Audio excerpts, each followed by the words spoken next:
Bonjour, bonjour à tous et à tous. Je suis Gilles Bory, je vous parle du Costa Rica. Nous sommes dimanche 8 décembre et je voulais rétablir une certaine vérité concernant trois fausses affirmations communément euh, divulguées par le secteur médical. Et donc, je vais vous parler de la première affirmation fausse et je vais vous expliquer pourquoi ces différentes affirmations sont erronées. Alors, il se trouve que assez fréquemment, des personnes âgées sont considérées comme ayant fait une chute, ayant provoqué la rupture du col du fémur. Eh bien, cette affirmation est totalement erronée. Pourquoi?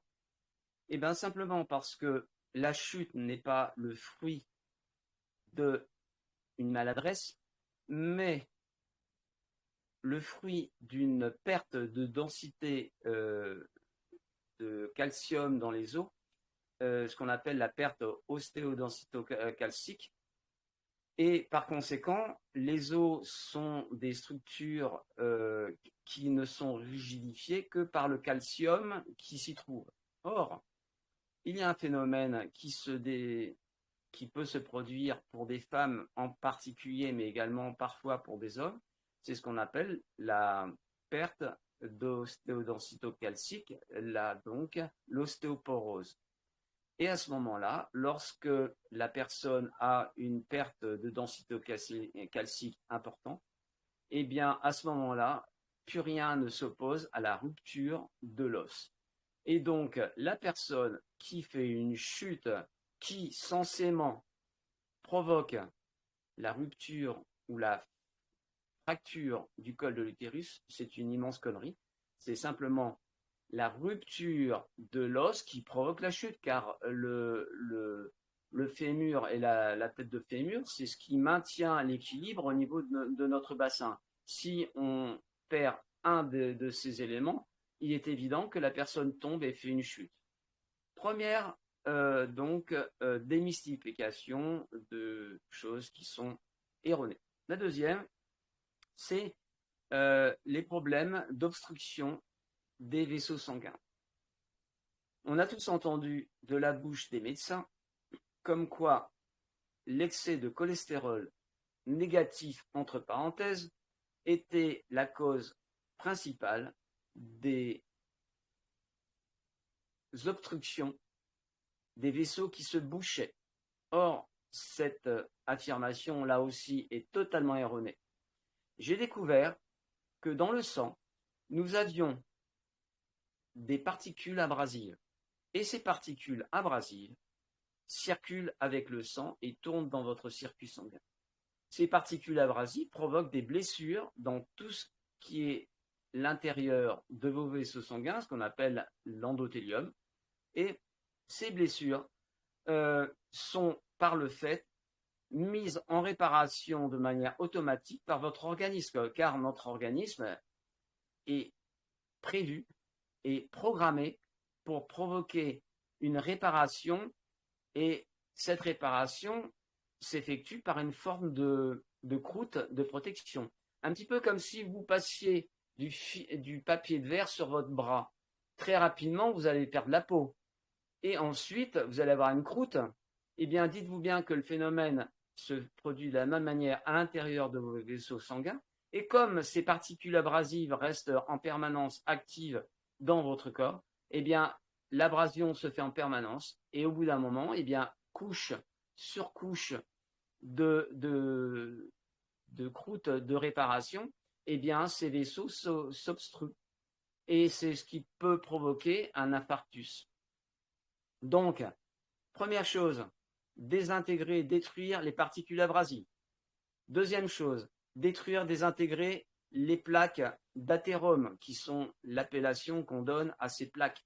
Les plaques d'athérome étant détruites, il ne reste plus qu'une chose à faire, simplement de demander par une reprogrammation un protocole spécial que j'ai élaboré, Et il suffit simplement de me demander l'activation de ce protocole. Et à ce moment-là, automatiquement, l'endothélium est réparé dans un état proche de la pureté originelle.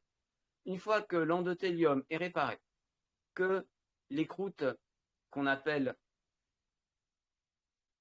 les plaques d'athérome ont disparu et que l'agent générateur de ces dommages internes de tous vos circuits sanguins, de vos vaisseaux sanguins, eh bien, une fois que ces particules abrasives ont été désintégrées par mes soins, eh bien, il n'y a plus rien qui s'oppose à ce que votre système sanguin fonctionne parfaitement et soit totalement réparé. Voilà. Donc, si vous souhaitez que j'intervienne pour faire une vérification, n'hésitez pas à me contacter. Je précise également que cette technique de dépollution, de nettoyage est très très utile pour les personnes qui ont des stents. Les stents, je vous rappelle, ce sont des sortes de petites ballonnets en métallique de forme un peu comme un ressort et qui empêchent que les vaisseaux se collapsent. Et donc, bien évidemment, comme ces stents sont des organes, du moins des éléments parasites ou considérés comme tels par l'organisme, eh bien, au bout d'un moment, eh bien, ces stents se retrouvent englués par des débris et des formes de réaction de l'organisme contre les stents. Alors sachez que lorsque les personnes ont ce genre d'appareillage, eh bien j'interviens et avec mes techniques quantiques de désintégration, eh bien je provoque une désintégration de toutes les saletés qui sont collées sur le stent de manière qu'il soit nettoyé de manière parfaite, totalement nickel. Et je dois dire qu'à de nombreuses reprises, les personnes qui avaient ce genre d'appareillage, lorsqu'ils allaient faire leur contrôle annuel cardio, eh bien, les médecins se grattaient la tête parce qu'ils ne comprenaient pas comment ça se faisait que les stents étaient totalement parfaits, propres, sans aucune adhérence. Voilà. Fin de la deuxième fausse vérité. La troisième fausse vérité, c'est le fameux cancer du col de l'utérus. Eh bien, là, toutes les personnes, toutes les femmes qui peuvent être sujettes à ce genre de problématique de cancer du col de l'utérus, eh bien, en fait, le cancer du col de l'utérus n'arrive pas comme ça par hasard. La première contamination, c'est du Candida albicans, qui est dans un endroit où il n'a rien à faire. Il se développe, comme il n'a pas d'opposition, il se développe de manière anarchique. Il provoque une acidification de toute la zone où il est situé. Et comme par hasard, si la personne est porteuse de ce qu'on appelle un HPV, le papillomavirus humain, eh bien, le papillomavirus humain se frotte les mains et se dit, moi, je trouve le terrain assez sympathique, je vais y aller. Donc, à ce moment-là, le HPV se positionne sur le col de l'utérus et commence à endommager les cellules. Et sur ces entrefaites, les Candida albicans et le HPV vont provoquer une obstruction dans les communications entre les cellules et les parties de gestion de notre organisme au niveau neurovégétatif, qui fonctionne également par les nerfs vagues, hein, je dois le préciser également. Et donc à ce moment-là, certaines cellules ou certains groupes de cellules vont se retrouver totalement phagocytés et ne pourront plus communiquer avec le système neurovégétatif. Et c'est à ce moment-là que l'acidification, l'apparition d'un espace anaérobie va provoquer l'apparition de cellules cancéreuses. Voilà. Donc c'est tout simple. Première chose, détruire les Candida albicans, rétablir le pH entre 7,27 et 7,37, destruction, désintégration du HPV et demande de régulation de la fréquence photonique ultraviolette de 310 nanomètres, qui est la fréquence de cellules cancéreuses, à des cellules saines qui sont à 380 nanomètres. Voilà. Et donc, là aussi, c'est une grossière erreur et tout le monde pense que le cancer arrive comme ça par hasard. Le cancer n'arrive jamais par hasard. Voilà.